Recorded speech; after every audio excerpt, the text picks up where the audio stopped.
I'm up here on the Blue Ridge Parkway hiking. It's a really warm day. I'm sitting here in the shade. I can smell the pine trees and there's a slight breeze blowing through, which is quite refreshing. Down the valley it's about 98 degrees. Up here is about 10 degrees cooler. I just want to take this opportunity to talk about our next video. We're looking at Revelation chapter 18. Specifically the first three verses, where there's an angel that cries with a loud voice that Babylon has fallen, and it has become the dwelling place of demons and of every foul spirit, of every hateful and unclean caged bird.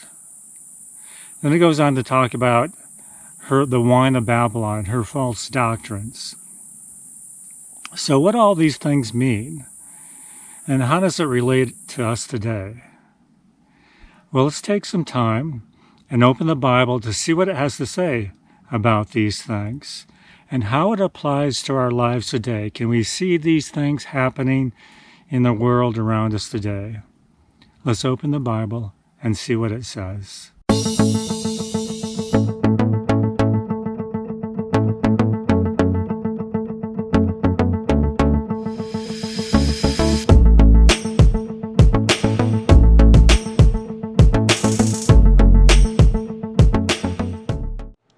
We're going to start our study today reading Revelation 18, 1 through 4. This is the modern King James Version. And after these things I saw another angel come down from heaven, having great authority, and the earth was lighted up from his glory.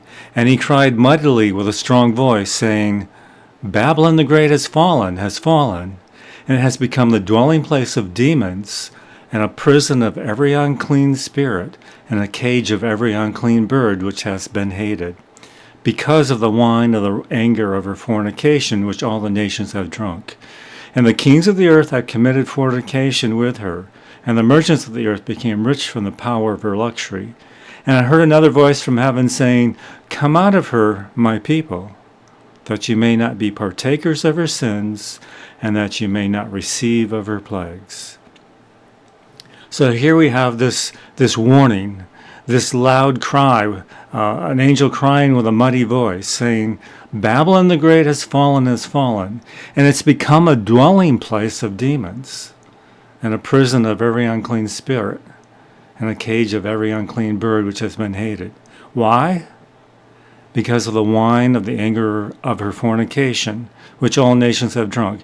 The wine of the anger of fornication is their false doctrines that teach people to worship other gods, that blaspheme the name of God, that really just go against the Word of God, the Bible. And so that's what it's talking about, this wine of the anger of her fornication. And so what we're going to talk about today is that this Babylon the Great that has fallen has become the dwelling place of demons, the prison of every unclean spirit, the cage of every unclean bird. But I want you to notice something before we go on. This is so important that you hear this, that you recognize this in verse 4. It says, Come out of her, my people. God has people in Babylon, in these places, this place of Babylon where there's the dwelling place of demons. God has some of his people in there. And this is a warning to his people saying, Come out of her, my people, that you may not be partakers of her sins, that you may not receive of her plagues.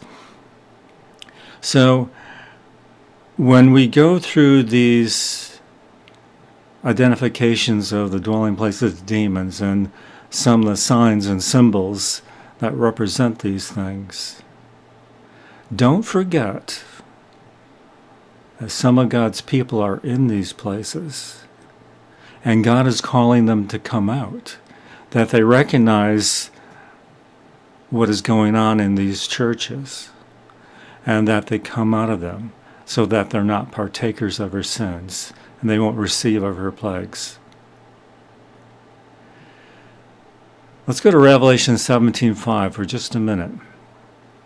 This is what it says. And on her forehead was the name written, Mystery, Babylon the Great, the mother of harlots and of the abominations of the earth.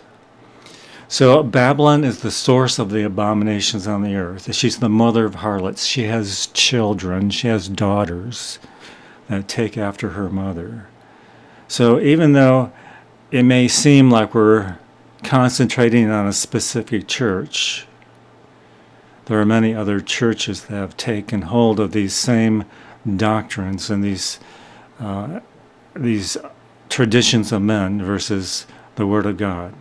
And remember that God has people in these churches, and the call is for them to come out so they won't be partakers of her sins or her plagues. So let's go to Jeremiah 5 and read verses 23 through 27. But this people has a revolting and rebellious heart, that they have revolted and are gone. And they do not say in their heart, let us now fear Jehovah our God, who gives us both the former and latter rain in its season. He reserves to us the appointed weeks of the harvest. Your iniquities are sins. Your iniquities have turned away these things, and your sins have withheld good from you. For among my people are found wicked ones. They lie in wait, as one who sets snares. They set a trap. They catch men.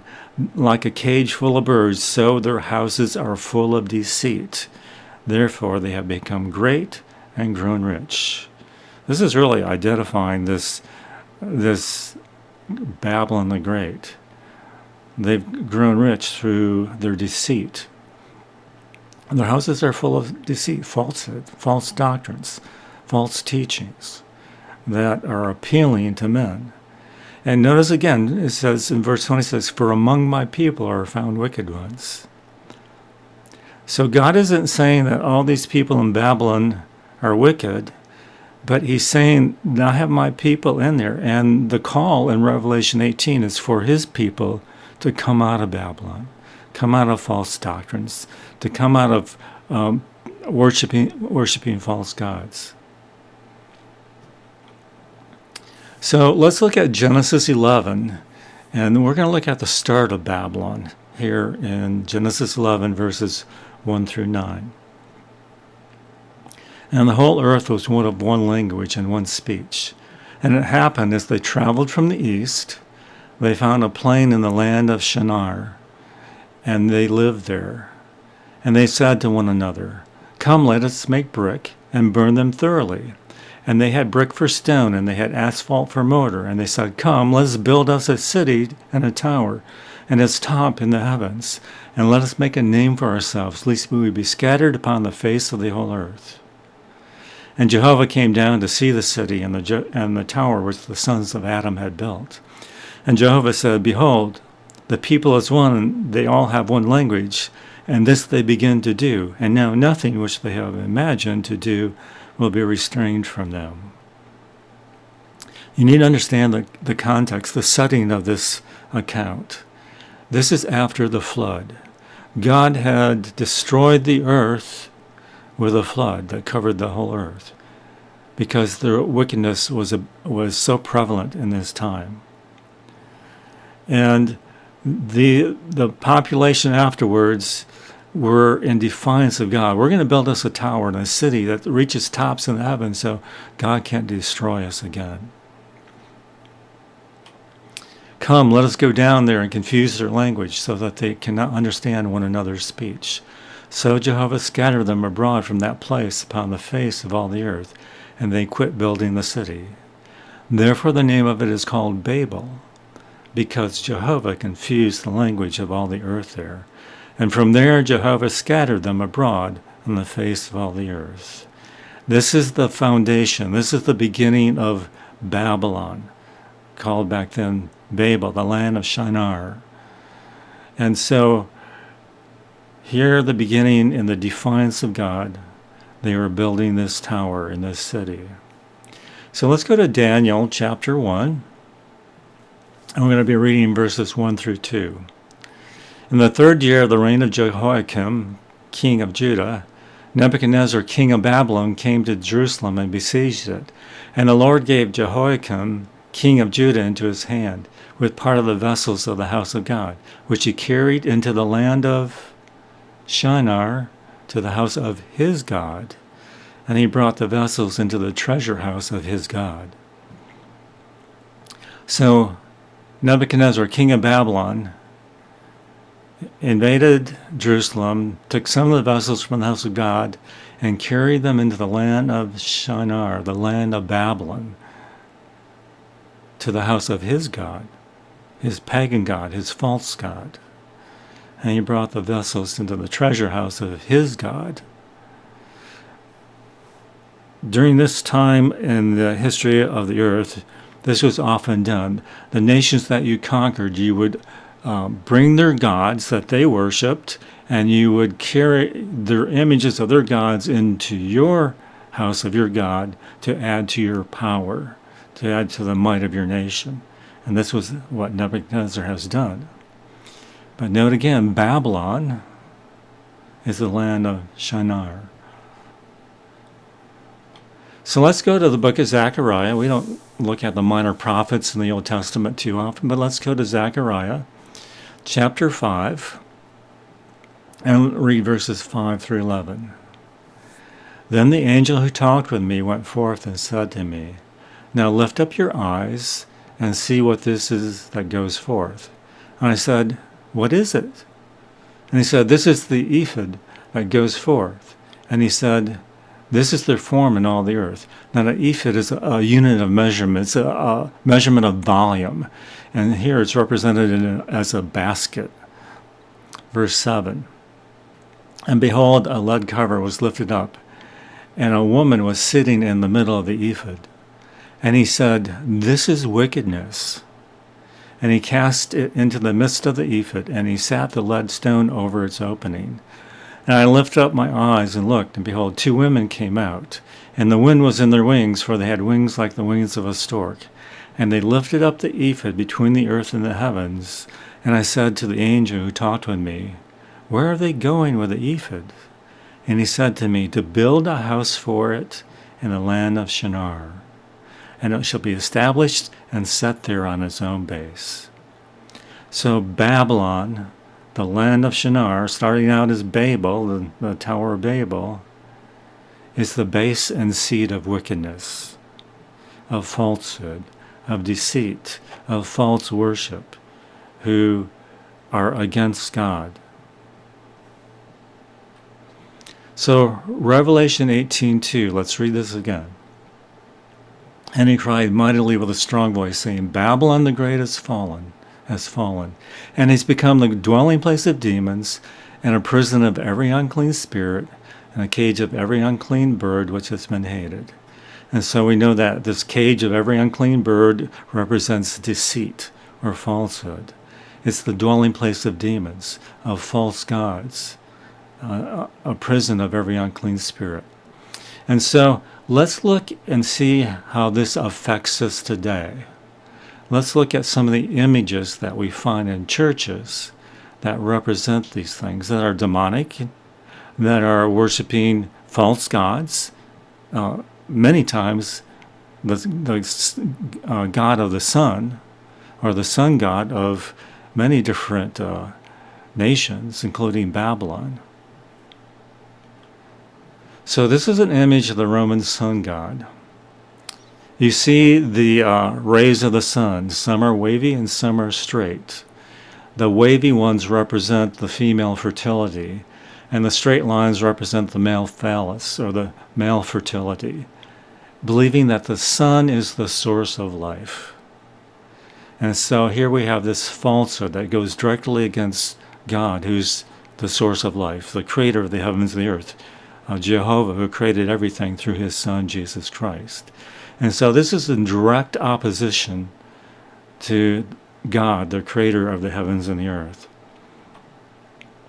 So we find this emblem of the sun god, in the ceiling of a basilica of the National Shrine of the Immaculate Conception, the miraculous metal chapel ceiling. So this is representative of the sun god. You can see the same characteristics in the ceiling that is around a sun wheel, which represents, again, the sun god. And the sun gods are named different names depending on the nation. And we'll go over that in a little bit.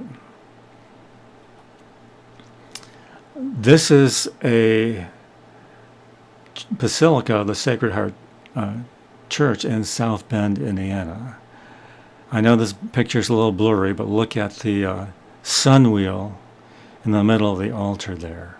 Again, representing the sun god, which is a false god, identifying that it's the source of life when Jehovah God is the source of life. And you notice all the gold crosses. These are crosses representing the sun god as well. These are crosses that were used in pagan times to represent the sun god. This is prevalent in many churches today, and many people are unaware of these things.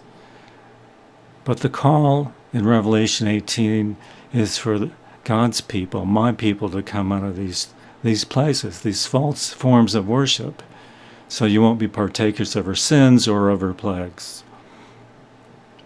This is a symbol of the sun god found in the monstrance, used in the Roman Catholic, Old Catholic, and some Anglican churches to display the consecrated Eucharist host for veneration. It's the wafer, the bread, that's used in Catholicism in communion. The Eucharist is another doctrine that goes against the Word of God. They believe that the actual wine and the wafer actually become the blood and body, the literal blood and body of Jesus Christ. That's crucifying Christ again. This same symbol of the sun god is used in witchcraft and the occult. The same God and the same purpose is to represent this false god to people. And so the dwelling place of demons, what Revelation 18 talks about, this is a symbol of that. Notice here the symbol of the sun god above the cross on the left and the symbol of the moon god on the right. This is in the Cathedral of St. Saviour, Holy Savior Cathedral in Aix-en Province. This is in Europe. Whether an old church or new church, these symbols are found throughout. These are symbols representing false gods, which go against the worship of the one true God, the only true God, the God and Father of Jesus Christ, Jehovah, Yahweh, Jehovah, whatever name you want to use for him. Again, notice the symbols of the sun god in red circles on the edges of the picture. This is St. Martha's Catholic Church in Sarasota, Florida. These symbols are prevalent throughout the churches. And so this is what Revelation 18 is talking about, the dwelling place of demons, the prison house of every unclean spirit, of unclean caged birds, falsehood, deceit. The sun cross is another symbol used in the worship of the sun god. Again, this is a sun cross hanging suspended in the air in the middle of this picture. It is in the Holy Cross Church of Boston, Massachusetts. And again, this is a symbol of the sun god, a false god. This is a false form of worship. And many people are unaware of it. They do not realize all these pagan symbols that have been incorporated into the Christian church. And many pagan doctrines are also incorporated in the churches. And we'll talk about those in a future video. Notice the symbol of the sun cross on the flag in the upper left-hand corner of the picture. This is Our Lady of Victory Basilica in Lackawanna, New York.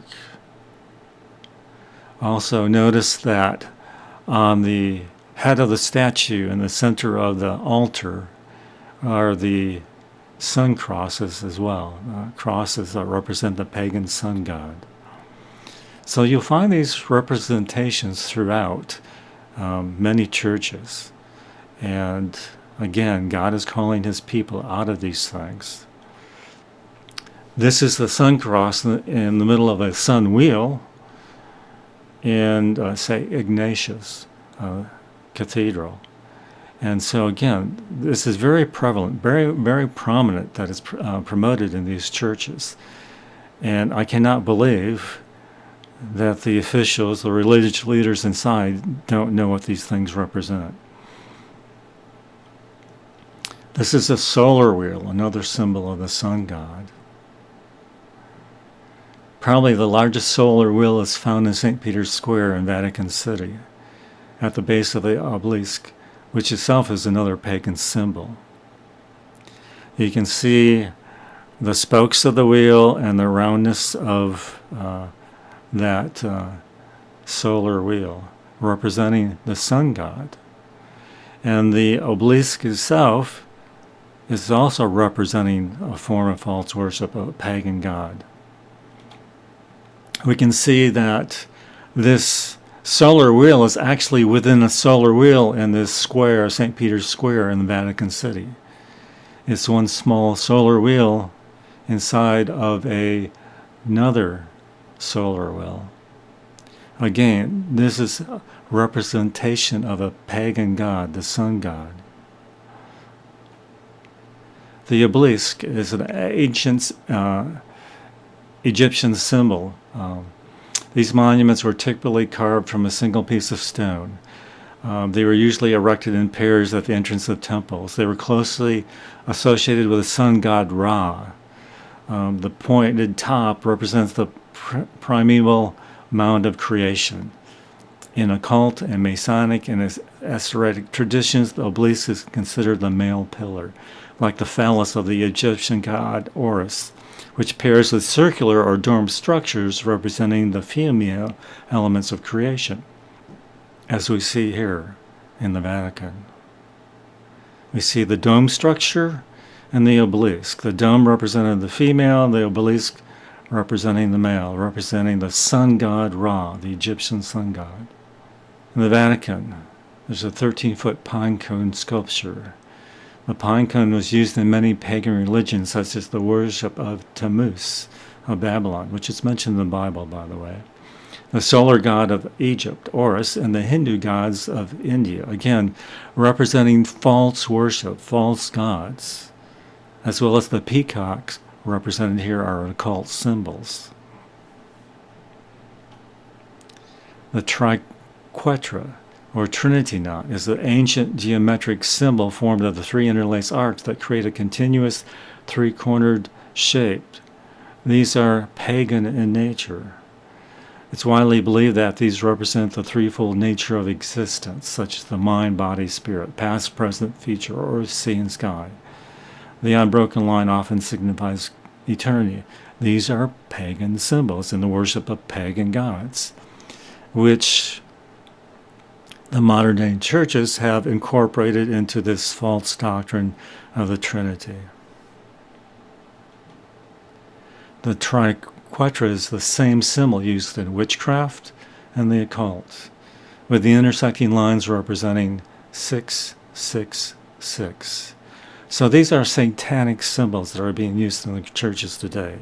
Many people are unaware, but God is calling his people out of these false forms of worship. He says, "Come out of her, my people. Don't be partakers of her sins. Don't be partakers of her plagues that will come upon her." The statues of the gods from the Pantheon are in the Vatican Museum, except this one of Jupiter, which has been modified and retitled as St. Peter, positioned on a throne in St. Peter's Basilica in Rome. If you notice his right hand, the posture of his right hand, this is a satanic hand sign, a symbol of occult powers called the votive hand. Same hand sign that you see as the hand of Buddha, the statue of Apollo, and of Hindu deities. This is a statue to a pagan god that was converted or transformed to represent Peter. But again, you have this pagan image in a, quote, Christian church, which should not be. Here we see the votive hand of Buddha, and we see the votive hand in this Hindu god here. These are widespread throughout many different religions. A lot of these symbols of the sun gods are prevalent in multiple religions. Here we have this picture of a Roman Catholic Madonna with child. Of course, the Madonna represents Mary, and the child represents Christ. And you notice the votive hand of Jesus. This, again, is a satanic symbol.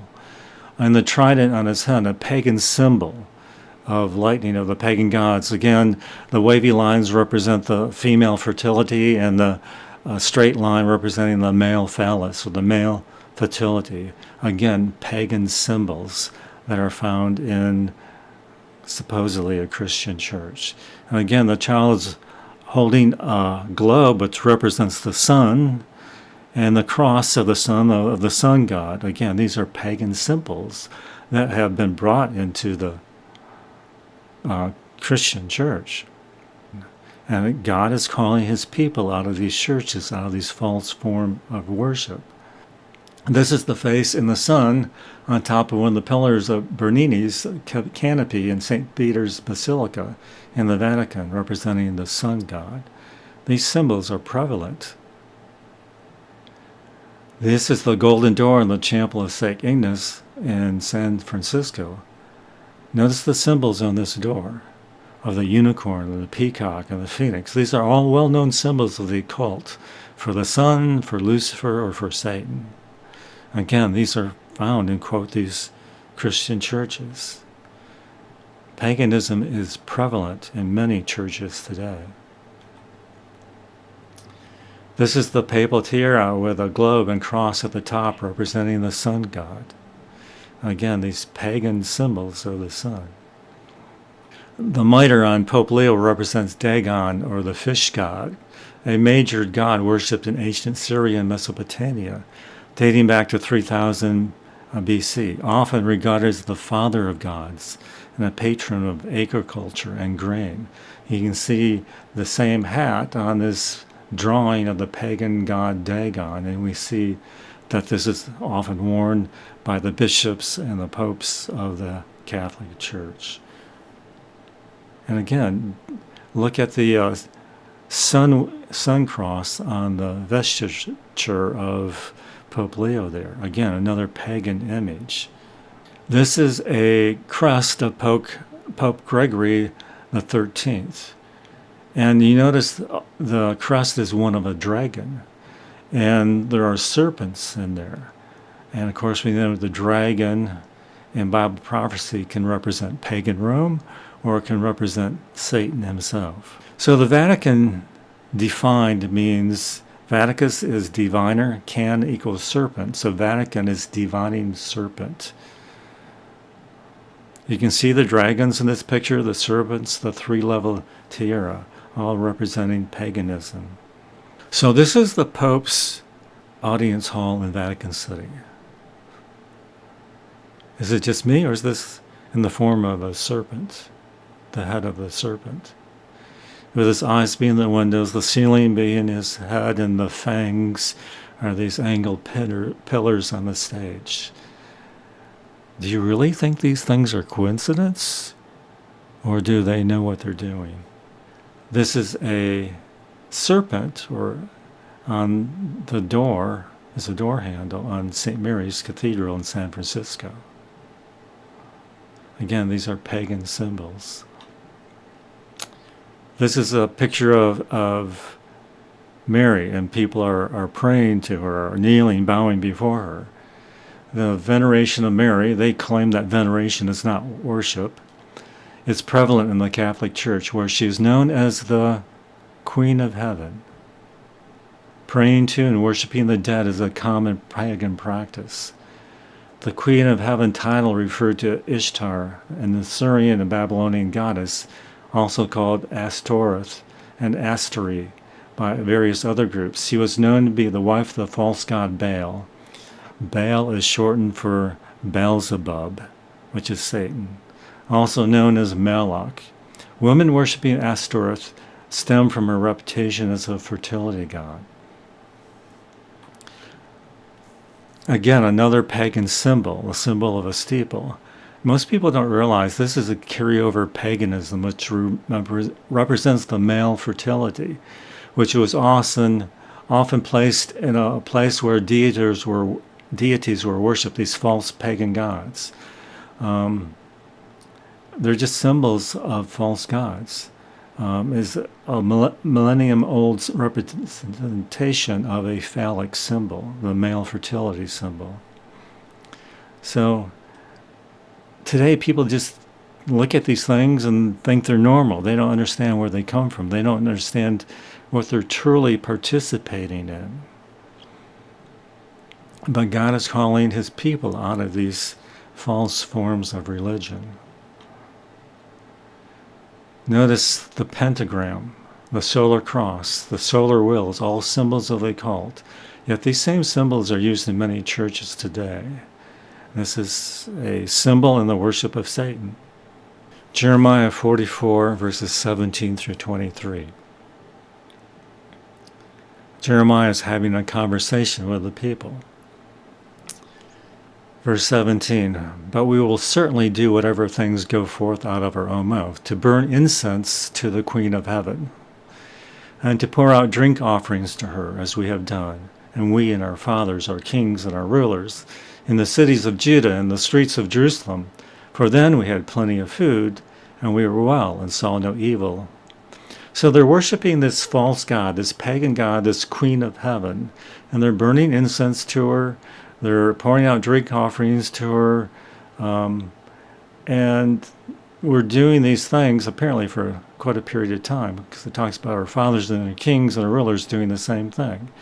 And they relate their prosperity to having worshipped this deity, which is in direct opposition to God, the God who created the heavens and the earth, who provided everything for these people of Judah and Jerusalem.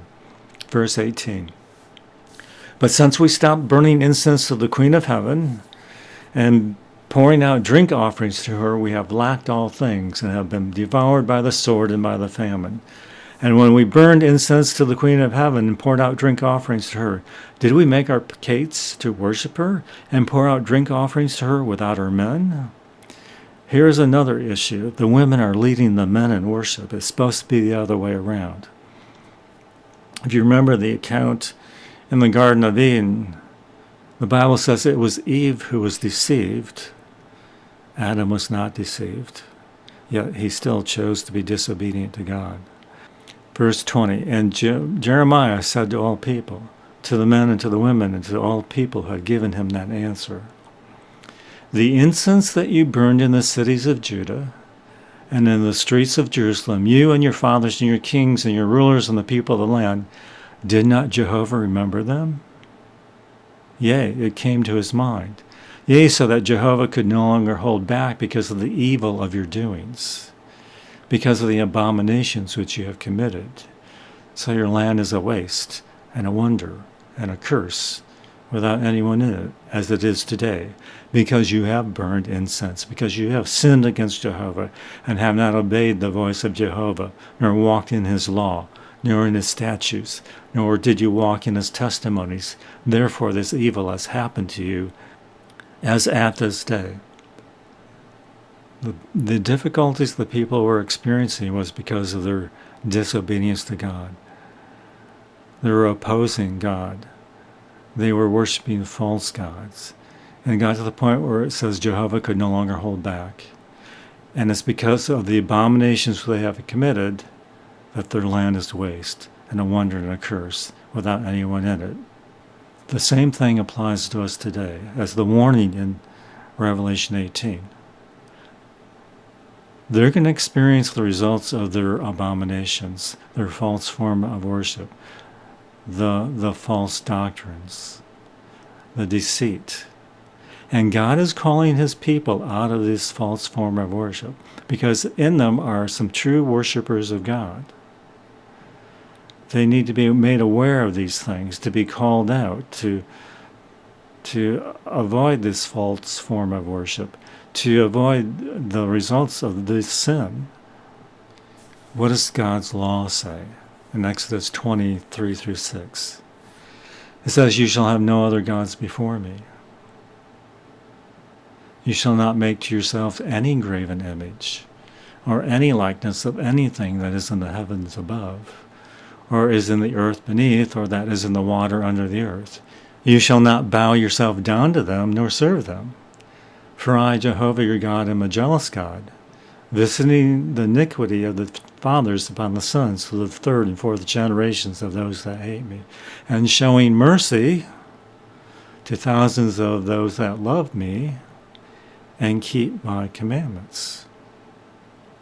So all these symbols, these idols, these images of these false pagan gods that we find in churches today, God says, don't do it.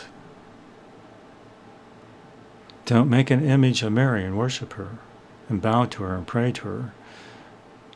Don't make an image of the things that are in the heavens and the earth, the moon god, the sun god, all these other pagan gods of the nations that were around Israel that they incorporated into their worship, just as which happened today in the modern, quote, Christian world. I don't know how God can be any clearer than in his Ten Commandments. But of course, many churches say God's law has been done away with. A false doctrine you do not find in the Bible. We may talk about that later on in another video. Exodus 20, verses 8 through 11. This is the fourth commandment. It says, remember the Sabbath day to keep it holy. 6 days you shall labor and do all your work. But the seventh day is the Sabbath of the Jehovah your God. You shall not do any work, you, nor your son, nor your daughter, nor your manservant, nor your maidservant, nor your cattle, nor your stranger within your gates. For in 6 days Jehovah made the heavens and the earth, the sea and all that is in them, and rested the seventh day. Therefore Jehovah blessed the Sabbath day and sanctified it. So you'll hear people give this excuse, well, we really don't know which day is Sabbath. It's got lost over time. Well, that's simply a false statement. All you have to do is ask them which day they go to church on. If they say Sunday, why do you go to church on Sunday? They do it, they say, because that's the day Christ was risen. What day was Christ risen? On the first day of the week, Sunday. So if Sunday's the first day of the week, what day is the Sabbath, the seventh day? It's Saturday. The primary name of the Roman sun god is Sol, or more specifically Sol Invictus, the unconquered sun, originally a Sabine deity known as Sol Indices. In AD 313, Emperor Constantine I, a pagan sun worshipper, came to power, and he legalized Christianity and made the first Sunday keeping law. His infamous Sunday Enforcement Law of March 7, AD 321 reads as follows. On the venerable day of the sun, the day they worship the sun, the false pagan sun god, let the magistrates and the people residing in the cities rest, and let all workshops be closed. All judges and city people and craftsmen shall rest upon the venerable day of the sun.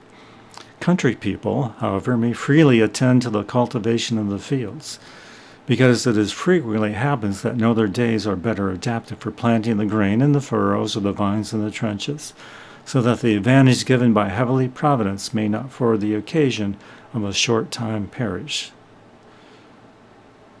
Saying there may be a few exceptions, agricultural exceptions. So this is a civil command to rest on Sunday, the day of the venerable day of the sun god, Sol Invictus. So let's look at different churches. Catholic priest T. Enright, Kansas City, Missouri. It was the Holy Catholic Church that changed the day of rest from Saturday to Sunday, the first day of the week. And it not only compelled all to keep Sunday, but at the Council of Laodicea, AD 364, anathematized those who kept the Sabbath, Saturday, the seventh day, and urged all persons to labor on the seventh day under penalty of anathema. That means separation from the church, separation from a way of salvation. You're condemned to hell, is what they're saying. The same Catholic priest at a lecture at Hartford, Kansas, February 18, 1844, says this: I have repeatedly offered $1,000 in that day, that was a whole lot of money, to anyone who can furnish any proof from the Bible that Sunday is the day we are bound to keep. The Bible says, remember the Sabbath day to keep it holy. But the Catholic Church says, no, keep the first day of the week. And the whole world bows in obedience. Do you obey God? Or do you obey man? The Catholic Church. Who do you obey? Who do you worship? Do you worship on the day of the sun, the false pagan god? Or do you worship on the day that God has sanctified? This is the Canon 29 of the Council of Laodicea. This regional synod formally forbade Christians from Judaizing, resting on the Saturday Sabbath, and instructed them to work on that day, while urging them to honor Sunday as the Lord's Day. Christians must not Judaize by resting on the Sabbath, but must work on that day, rather honoring the Lord's Day, and if they can, resting then as Christians. But if any shall be found Judaizers, let them be anathema from Christ, or separated from Christ, losing their salvation. This is from C.F. Thomas, Chancellor of Cardinal Gibbons, 1895. Of course the Catholic Church claims that the change was her act. And the act is a mark of ecclesiastical power and authority in religious matters. So the change from God's Sabbath, Saturday, the seventh day, to Sunday is an act or a mark of the power of the Catholic Church. Catholic record. Sunday is our mark of authority. The Catholic Church is above the Bible. And this transference of the Sabbath observant is proof of that fact.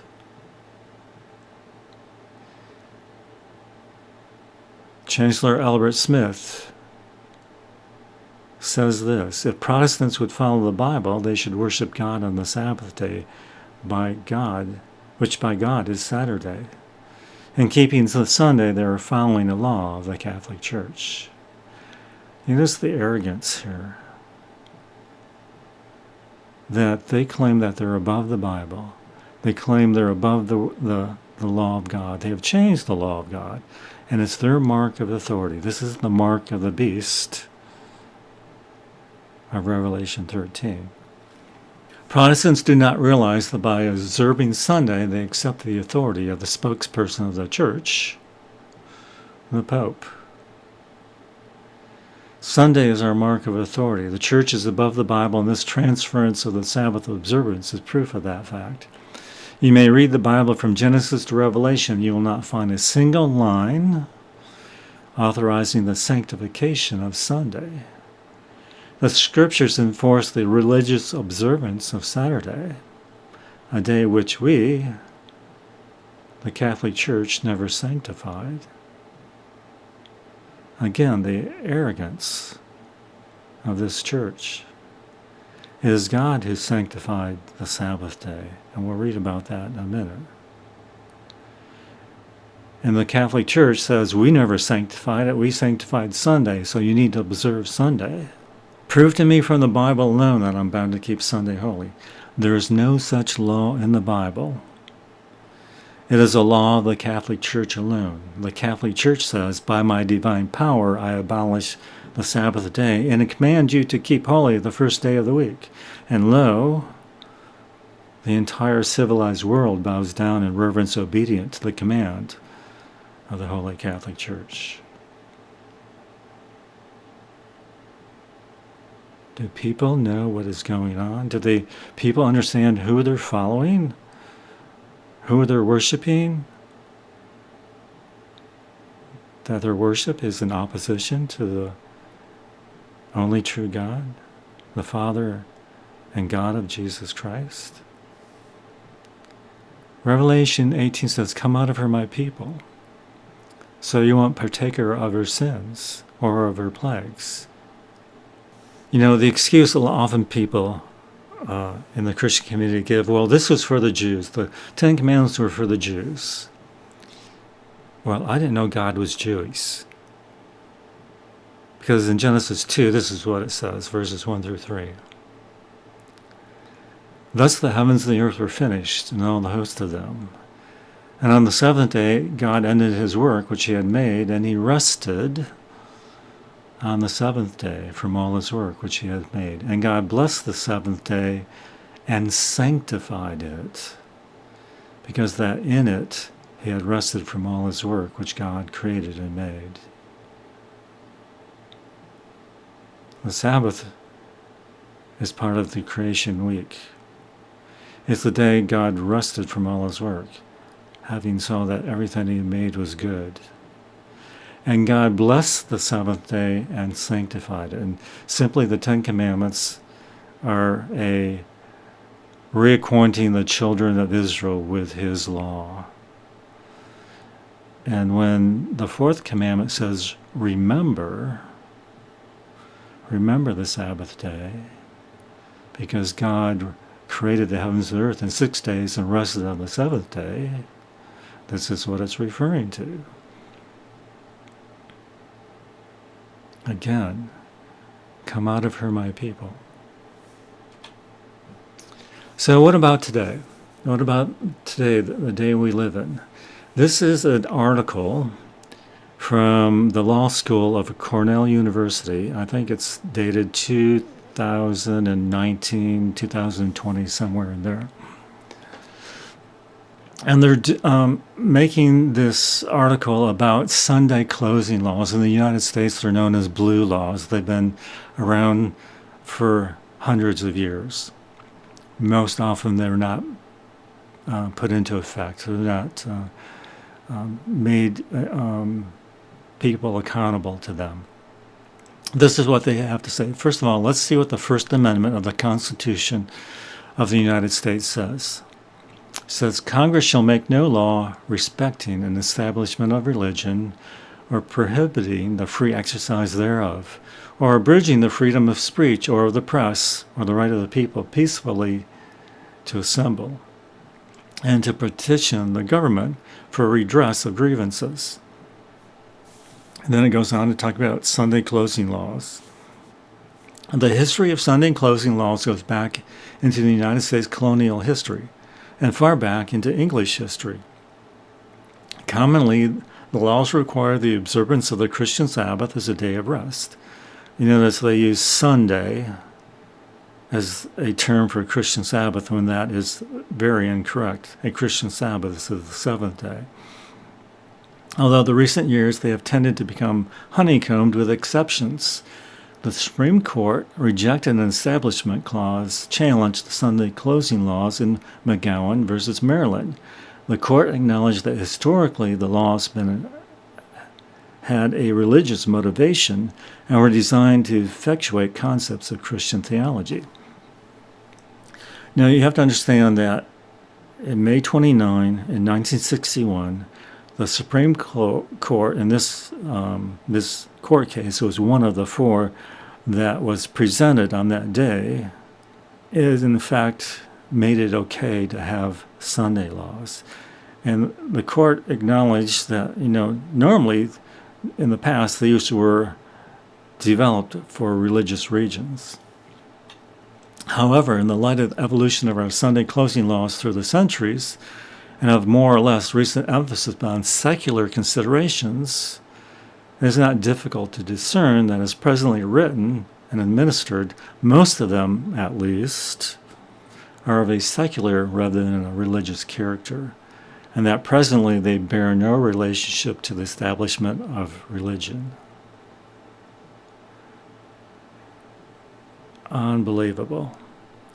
anybody can see through the guise of this that it's to promote Sunday worship. The fact that this prescribed day of rest is Sunday, even though they call it Sabbath, it's not the Sabbath of God's Sabbath, but the Sabbath of man's creation, the Catholic Church namely changing the day of worship or the day of rest that God sanctified from Saturday to Sunday, a day of particular significance for the dominant Christian sects, does not bar the state from achieving its secular goals. To say that the states cannot prescribe Sunday as a day of rest for these purposes solely because centuries ago such laws had their genesis in religion would give a constitutional interpretation of hostility to the public welfare rather than one of mere separation of church and state. So Earl Warren, the Chief Justice of the Supreme Court, wrote these 4 opinions for these 4 different law cases. And in essence, he's saying, we recognize in the past, these Sunday laws were used for religion reasons, but these are for secular reasons, for the common good of the people, that we can prescribe a day of rest, which is Sunday, to meet our purposes. And it's not really affects this idea of separation of church and state.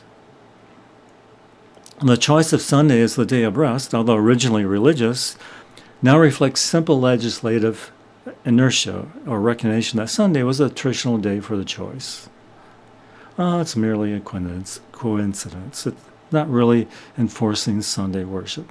Of course it is, and that's the reason for it. Earl Warren, the Chief Justice of the Supreme Court at that time, is a Catholic, or was a Catholic. Valid secular reasons exist for not simply requiring one day of rest and leaving to each individual to choose the day. Reasons of ease of enforcement and of assuring a common day in the community for rest and leisure.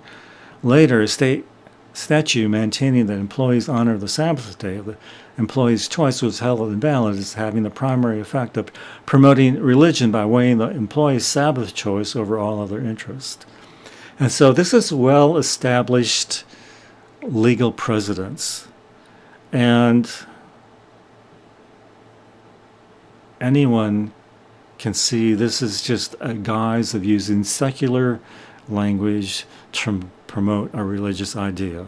This idea of imposing laws to require the rest on Sunday, the day of the pagan god, the day that the Catholic Church has claimed that she has sanctified, although God in the Bible has sanctified his Sabbath day, the 7th day. So let's go to Ezekiel chapter 8, and let's look at this prophecy. And you tell me if this is a prophecy of the times we're currently living in. And it was the 6th year, in the 6th month, on the 5th of the month, and I was sitting in my house, and the elders of Judah were sitting before me, and the hand of the Lord Jehovah fell on me there. And I looked, and behold, a likeness as of the appearance of fire, from the appearance of his loins and downward like fire, and from his loins and upward an appearance of brightness, like the color of polished bronze. And he put out the form of a hand, and took me by the lock of my head, and the Spirit lifted me up between the heavens and the earth, and brought me in the visions of God to Jerusalem, to the opening of the inner gate facing north. This is talking about the sanctuary, the temple, where there was a seat of the image of jealousy, which provokes the jealousy. There was a false image there, a false form of worship that the people had placed in God's temple, where he was to reside. And behold, the glory of the God of Israel was there, according to the vision that I saw in the plain. And he said to me, Son of man, lift up your eyes now to the way of the north. So I lifted up my eyes in the way towards the north, and behold, northward at the gate of the altar, the image of jealousy was at the entrance. And he said to me, Son of man, do you see what they do? Even the great abominations which the house of Israel is doing here. that I should go far off from my sanctuary? They're driving God out of his sanctuary. He's not going to be there to dwell with them when they're worshiping false gods and these abominations in his sanctuary, in his place of worship. But turn again, and you shall see greater abominations. And he brought me to the opening of the court, and I looked, and behold, a hole in the wall. And he said to me, Son of man, dig in the wall now. And I dug in the wall, and behold, an opening. And he said to me, Go in and see the evil abominations that they do here. And I went in and saw, and behold, every kind of creeping thing and hateful beast, and all the idols of the house of Israel were carved on the wall all around. These pagan images, the same images we find in the churches today. And 70 men of the elders of the house of Israel, Jehazaniah, the son of Shaphan, standing among them, these were before them, each man with his censer in his hand, burning incense to these false gods, and the odor of the cloud of incense was rising. And he said to me, Son of man, have you seen what the elders of the house of Israel do in the dark, each man in his image room? For they say, Jehovah does not see us. Jehovah has forsaken the earth. Do you think God knows what you do? Do you think God is not aware how you worship or don't worship him? And also he said to me, You turn again, and you shall see greater evils that they are doing. And he brought me to the opening of the gate of Jehovah's house towards the north. And behold, the women were sitting there weeping for Tammuz, the false god that we read about, that we talked about in these pagan images that are found in Christian churches. And he said to me, Have you seen, O son of man? Turn yet again, and you shall see greater evils than these. And he brought me into the inner court of Jehovah's house. And behold, at the opening of the temple of Jehovah, between the porch and the altar, were about 25 men with their backs to the temple of Jehovah, and their faces towards the east, and they bowed themselves eastward to the sun. In God's place of worship, in the sanctuary, in the courtyard, between the altar and the porch of the temple, they have their backs to God, to the sanctuary, to his dwelling place, and they're worshiping the sun God, S-U-N, sun God. And he said to me, Have you seen, O son of man, is it a light thing to the house of Judah that they do the hateful things which they do here? Is it a light thing that your church does these things? Do you think God sees it as a light thing? They make their excuses. Oh, this really doesn't matter. God doesn't care. It doesn't really represent that more. That isn't what it means to me. For they have filled the land with violence, they have turned to provoke me to anger. And lo, they put the branch to their noses. And I will also deal with fury. My eyes shall not spare, nor will I have pity. And though they cry in my ears with a loud voice, I will not hear them. So it comes to June 2026. President Trump created a Religious Liberty Commission in 2025. And on June 26, 2026, they prepared a draft report of their commission, of their findings. And part of the emphasis or the motivation for this was because of some things that were not right that were happening in this country from previous administrations that were persecuting people for their belief, for practicing their religion in their workplace or in schools or even in churches. We know during COVID-19, ministers were arrested for performing their duties in their church. And this is what President Donald Trump says. We're bringing back religion in our country, and we're bringing it back quickly and strongly, because for America to be a great nation, we must always be one nation under God. So,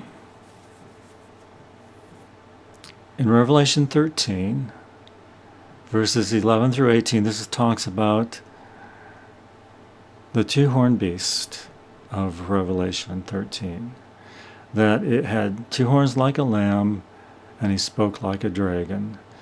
And if you know the first part of Revelation 8:13, the beast that comes out of the sea, that had a great wound that was healed, that persecuted the people of God for 1,260 years. And so at the end of 1,260 years in 1798, that the United States rose up out of the earth. Remember, July 4th is the 250th celebration of the Declaration of Independence of the United States in 1776. So this beast coming up out of the earth represents the United States. These two horns represent civil and religious liberty, what this nation was founded on, which the people that came from Europe were trying to escape persecution from the king and persecution from the Pope. This dragon that's found in the beginning of the Revelation 13 that gave power to the beast, which is pagan Rome, is the dragon represented here, as well as Satan himself is represented as a dragon. And it exercises all the authority of the first beast before him, causing the earth and those dwelling in it to worship the first beast, whose deadly wound was healed.